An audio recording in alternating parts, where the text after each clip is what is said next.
And I really love the cinema green. 電影綠啊，電影綠。 Cinema green profile. Overall, cinema green, I think my new go-to. There's one new image control profile on the Ricoh GR IV that everyone's talking about. It's called Cinema Green.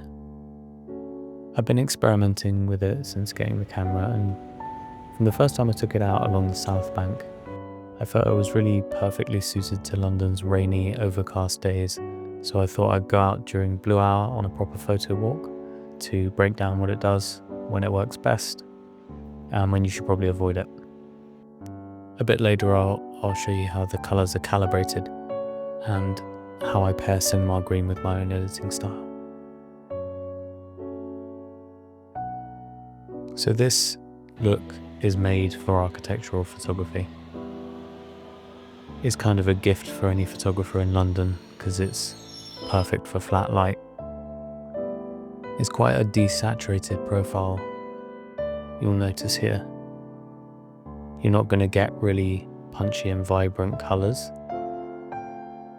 Instead you get atmosphere, moody architectural shots.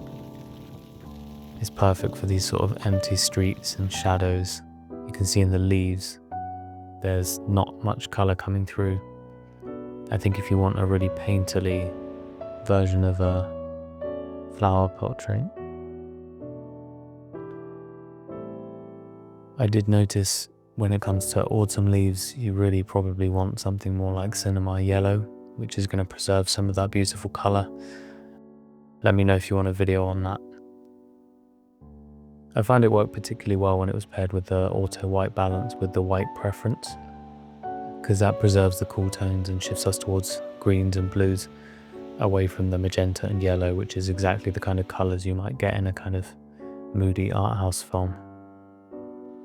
And it also crushes the lower midtones in the tone curve, which creates this sort of slightly faded, film-like quality.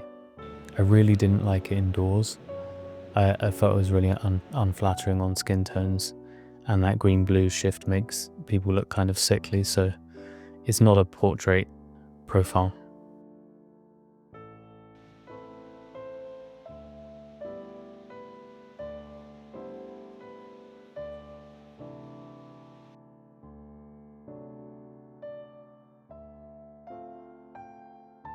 I tried some motion blur here, and up to about 3 seconds I could get a fairly acceptably sharp image.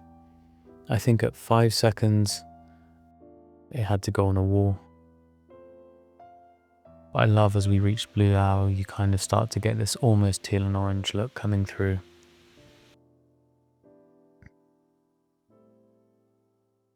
All the midtones and shadows are kind of pushing towards teal, and then the lights just add these pops of orange.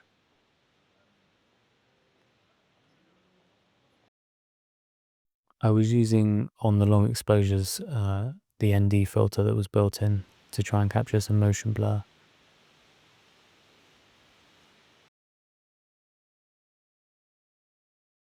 But I felt like it really started to capture my attention at nighttime.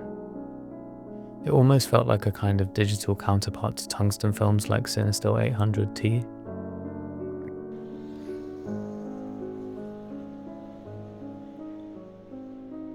And there's this kind of halation you get around some of the lights.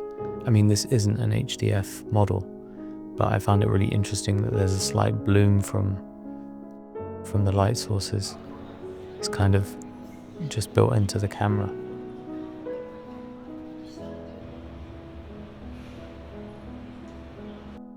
I love the way it rendered all of these artificial light sources.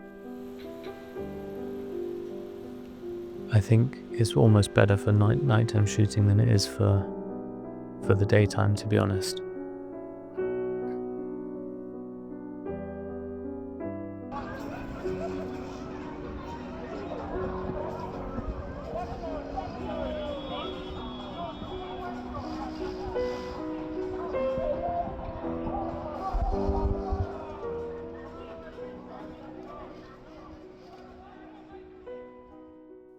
So I thought I'd show you how I think Cinema Green is being set up,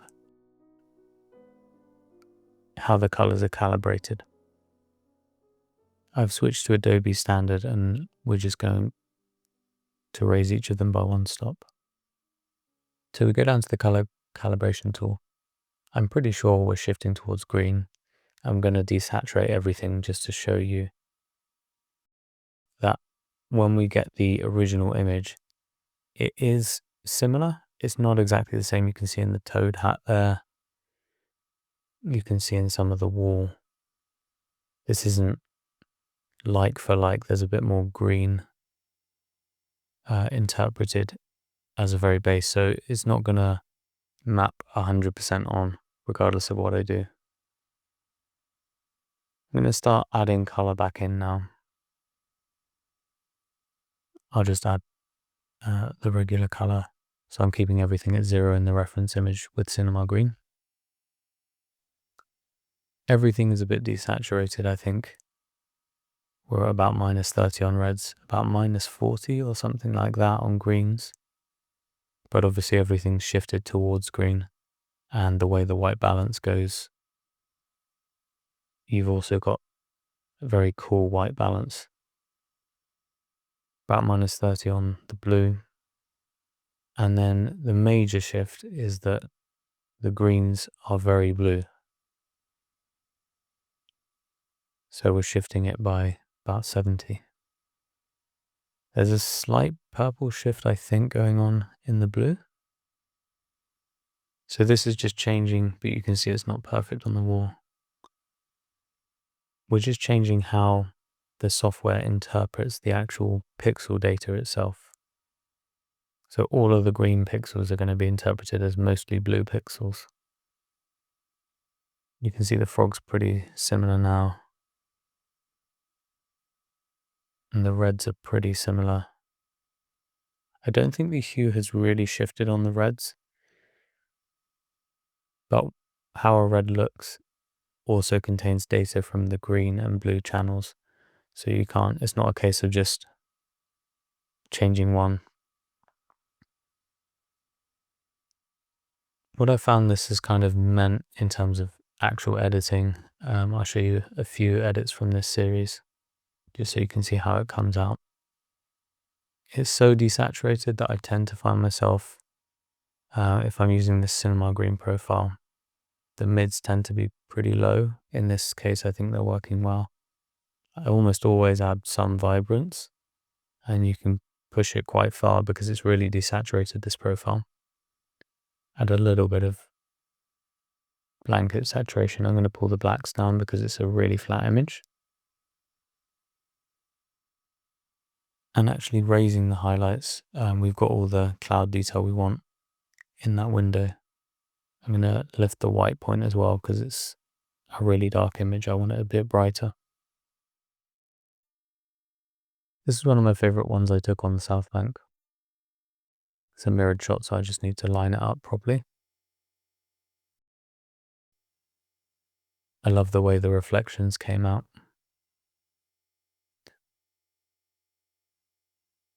Not quite there. I need a bit more space for the person with the umbrella.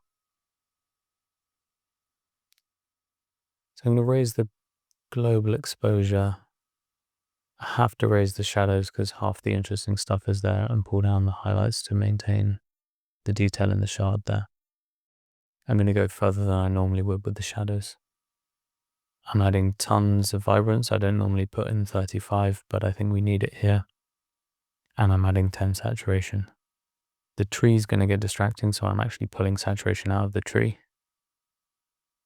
And I'm going to enable lens corrections, which is going to basically lift all of the edges of the frame. It's correcting for the natural vignette. I actually think this could be quite a nice profile for a very, painterly flower portraits. Still lives.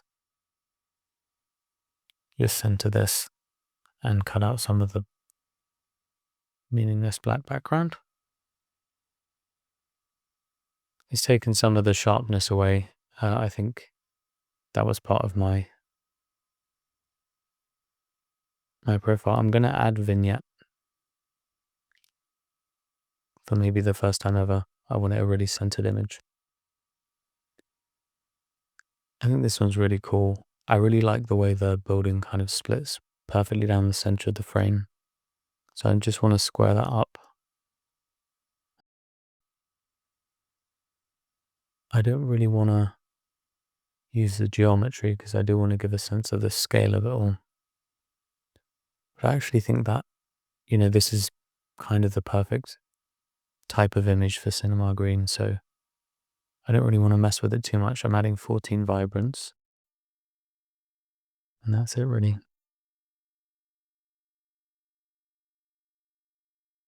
This is inside the Barbican. It's you get some amazing, quite diffuse light coming through. It's really milky. Need a bit more detail from the background, otherwise all we have is dark shapes. I want to keep the building detail. Adding a bit of saturation. Adding quite a lot of saturation actually. But what that's done is it's kind of given this as a last bit of daylight hitting one of the black beams, and I don't really want it there, so I'm going to take out all the orange in this frame. I don't think I need any.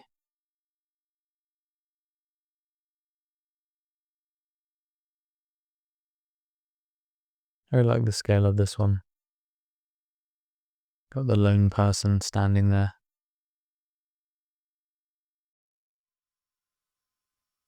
Kind of dwarfed by all the architecture. I'm squaring it up with geometry. I think she's on the golden spiral.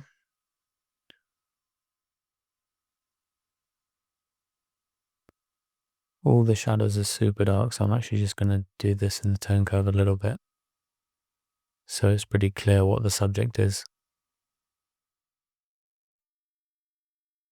I don't think this probably works as a small print. You'd have to print it quite big. Otherwise, I think the subject starts to get a bit lost. I'm adding a bit of saturation, a bit of vibrance.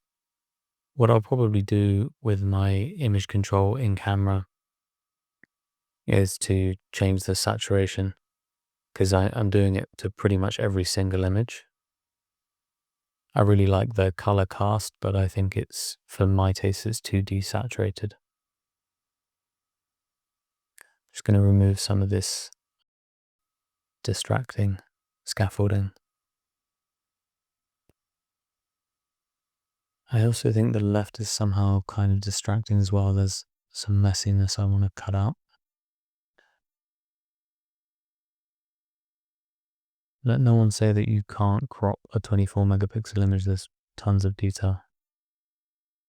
If you really wanted to, you could add resolution in Lightroom digitally by now as well. I was playing a lot with motion blur. I really like this figure. I managed to catch her white shoes.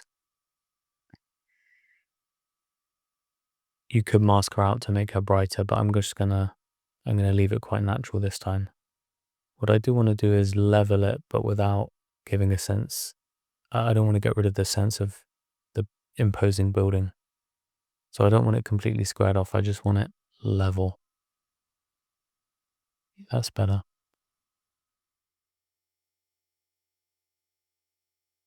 I think there's a bit of distraction in here. I really like the building in that top third.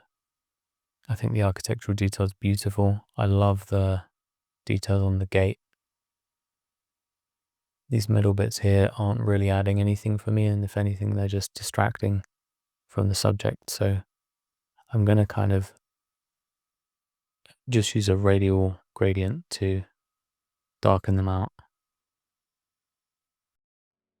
Slightly rushing this, but you kind of get the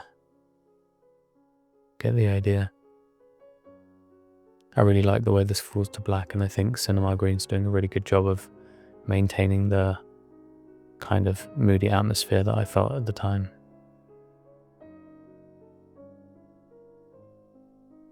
This kind of ghostly presence in the bottom. I want the whites to pop a bit more, so I'm just trying to raise those. Don't mind the blacks falling to black.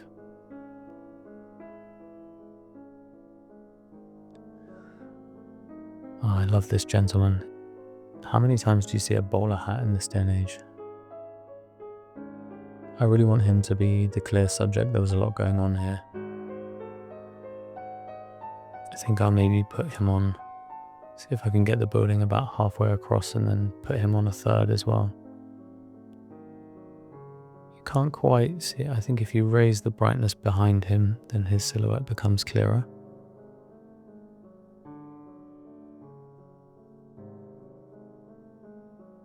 This is the Bank of England behind. I'm also just going to sort of slightly tidy. I mean, it's not real HDF, it's more like coma. So I just want it to be a bit smoother.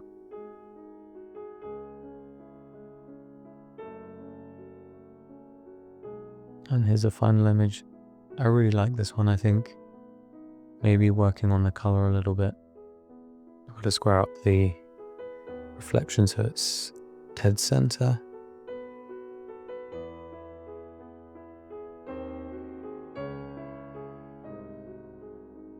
And I think I'm going to kind of go slightly against the cinema green profile here. I'm going to pull the blacks down, but I really like the way there are all these little pops of light in the reflection. Just trying to spread out the light a little bit more because it was so dark. I shot this at about -1, -0.7 stops. I'm oversaturating the red to pull out the bus in the background. I want a bit of the green that's coming through in the foliage. Not so bothered about the buildings.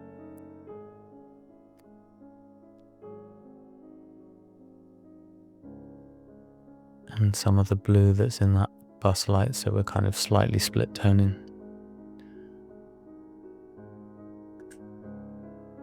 So yeah, that's cinema green. It's not an everyday profile for me, but I think it's really perfect for these atmospheric architectural shots for rainy days, neon lit nights. If you've tried it, definitely let me know what you think. I'm gonna keep shooting with it all the time, I think. Subscribe if you wanna see more from the Ricoh GR IV. Let me know what you'd like to see next. Thanks, guys.